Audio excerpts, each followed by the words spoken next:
Boy, this new pope sure is awesome. He's a reformer. He's a radical.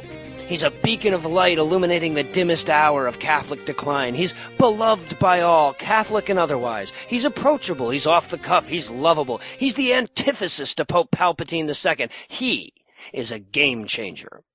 Except for, all the places that matter. Now, the major media outlets probably suffering from a bit of Protestant guilt after spending 2 decades covering stories about Catholics butt-raping children, so I guess I understand why they've been so quick to cram into the papal fellatio waiting room. But in their eagerness to finally have something good to say about the Vatican, I think they've forgotten that balanced does not equal honest. So let me make something clear about Pope Franks but no Franks. He has not done a fucking thing. Despite the publicity juggernaut to the contrary, carrying your own bags and posing for an occasional photo op in a jalopy does not count as reform. Living in a palatial guest home instead of a palatial palace does not count as reform. Washing feet and ad-libbing shit about atheists going to heaven doesn't count as reform. To reform something, you have to actually do something.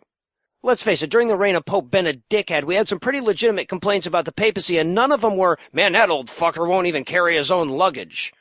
So where does Pope Frankly, my dear, I don't give a damn stand on the big issues? Well, he's against condoms. He fully endorses the genocidal opposition to contraception that exacerbates the AIDS epidemic in Africa. It would take nothing but waving his magic pope wand to halt all these detrimental policies, and yet he's done nothing. He's against ordaining women. Not only has he made no moves on that, but he's also left a long line of politically motivated misogyny behind him on his way to the Vatican, not to mention a few allegations of war crimes, but that's a different story.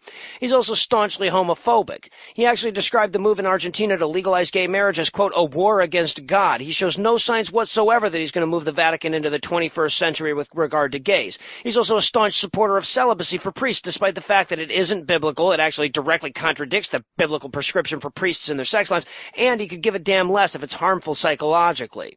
Come meet the new pope, same as the old pope.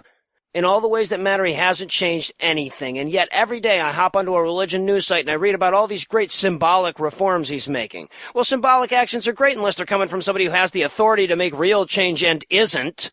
But the media is so desperate to paint him as a reformer that I've seen him extolled for coming out, quote, strongly against the financial misdealings of the Vatican Bank.